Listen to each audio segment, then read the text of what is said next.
What's going on, y'all, and welcome back to another Etheria restart video. Just wanted to give y'all a quick update as well as a bonus. So I'm combining two different video ideas into one here. The first one being, I want to show y'all this Ember Trek 53, the secret floor, the bonus stage. Some of y'all I think are probably already reached this. However, you're going to reach this soon.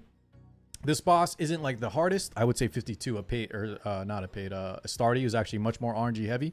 However, I skipped doing it because it still took a little bit of effort, like 20-minute run. I saw some people doing the first week this was out. However, one of my YouTube viewers, shout out you guys on YouTube, Audiophile, gave me this full auto team that actually worked on like our second or third attempt. So it's not foolproof. Like there is some RNG between Vices provokes.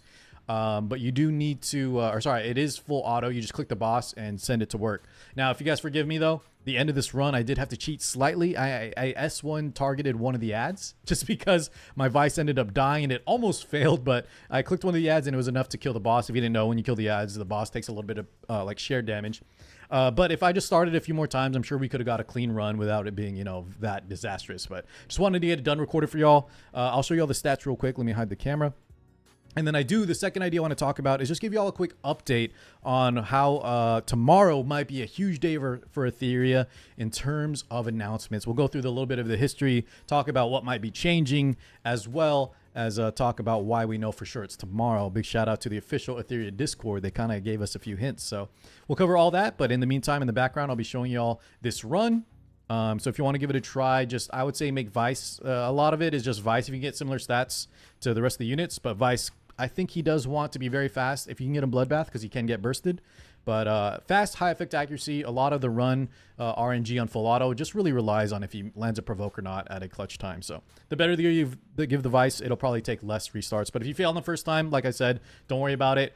Give it a few more shots. If you have similar stats than me, you can get this done on full auto for your secret Ember Trek Fabian and Fabian avatar, as well as 50,000 coins. Holy. All right, so real briefly, I just wanted to show y'all, and it's all going to make sense. Don't worry, it does sound like I'm kind of piecing together some info, but I promise. C on the Discord is actually the one that made the announcement, and he works closely with Jack on a lot of the feedback. And he was mentioning here that I think he got like a go-ahead last night at 4 a.m., but now they want to line his announcement. So I think he has the info ready, but they want to make sure it's all together is what he's telling us between the social pages, the Etheria website.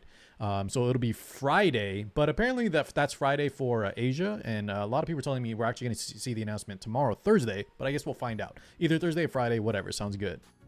And essentially, he does confirm here, right, that there is, if you want to see what that announcement is about, hopefully I can just find it right here.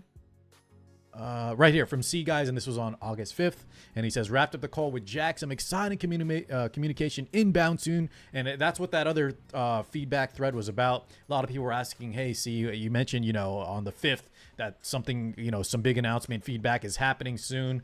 Can we get more info on that? And they mentioned we're listening every day, they're trying their best.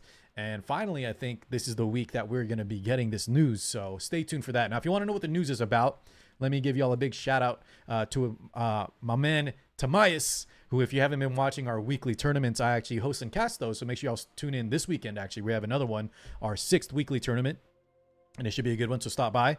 But I'll have Tamias's link here. You should watch this video. But just to kind of highlight the key points, some of the stuff he's talking about in this video is actually covering the changes that I believe he actually, I could have showed his video here, but he's talking about the feedback there. I do want to talk about the stuff that he has listed on his own Discord, and it's things like I told you all about with nerfs and adjustments, Bloodbath, Lighthouse, Etheria effect, pre-ban names. A lot of this was from RTA or PvP experience, because I know it was Tamias as well as some other high rank PvPers were primarily giving the feedback for this stuff.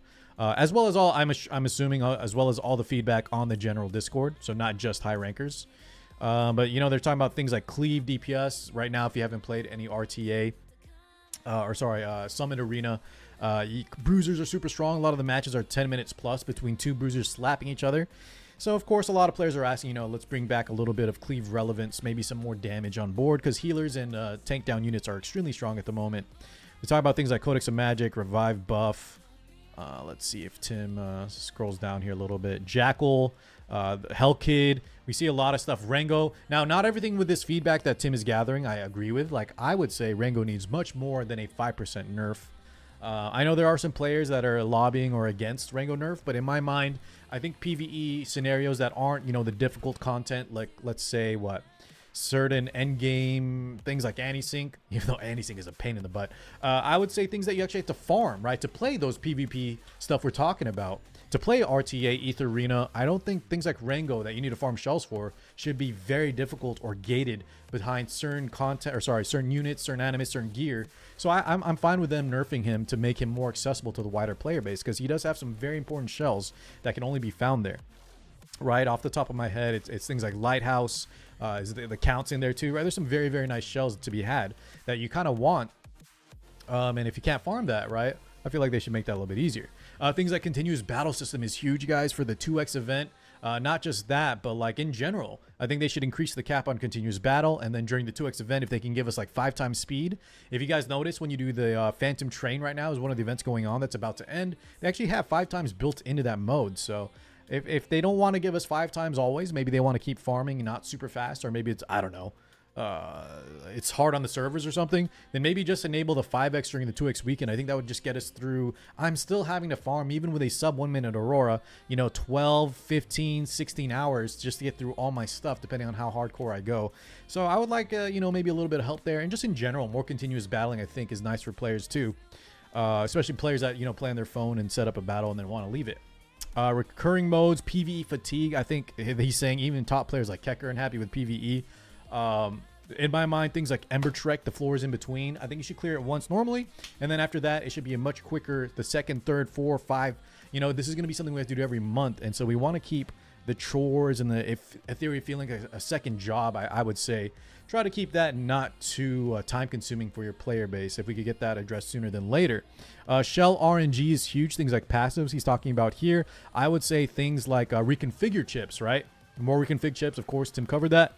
Lattice scarcity is the big one. I think this is the biggest thing overall, is lattices and gold lattice especially, right? And how there's just not enough in our economy to have fun, to build new units, etc. So anything that they cover with lattices, they're saying purple suggested into gold. I would say just maybe have like 1 extra lattice, maybe a week. That might be too hopeful, between either the shops or like through the daily, weeklies, something, right? A little bit extra lattice for everybody would be very nice. However much they see fit, but definitely more than now, right? We need more than we're getting now. Farming flexibility, GVG loadouts, crafting. There's a lot of stuff covered here. I know the Animus reset, guys, is a big one. Let me know in the comments below how y'all feel about Animus reset. Just like I was saying earlier, there are people that push back against Rango nerf. There are people that push back against Animus reset. And those are probably more of the hardcore players that like these kind of difficult mechanics in games where, you know, the smarter you are and the stuff you invest in, you're kind of rewarded. However, if the majority of players, my stance is that if the majority of the players feel like a reset could really help them, let's say they invested in a terrible unit, or not terrible, that's the wrong words. They invested in a unit that was terrible for their account. I think having some scarce resets here and there just to help people out is not a big deal. And if that makes people feel less burnt out and actually feels like they can progress and keep playing, my overall idea or goal is to keep the player base healthy, right? And even if that means like you would prefer not to have a reset or prefer not to have Rango nerf, if we can just have, you know, more people active and excited about the game, I think I'm willing to make those concessions. Because I also, listen, I also stay ahead if they don't have any resets. I've been farming Rango for the past, you know, X amount of weeks, so I don't need the nerf, but I would like it if it means a lot of people can have a better experience with Etheria restart. Anyways, I think that covers all of it, at least my takes on what I think about all this. There's some great suggestions here, so I can't wait to see what Jack and C on the official Discord bring us tomorrow or Friday. Just stay tuned, either tomorrow or Friday. I'll cover it. I'm sure you'll see it everywhere. But yeah, I'll go ahead and let the rest of the what do you call it, Ember Trek video play out. Make sure you guys follow Tamias. Make sure you stop by our weekly tournaments this weekend. And yeah, I'll catch you all in the next one. Peace out, everybody.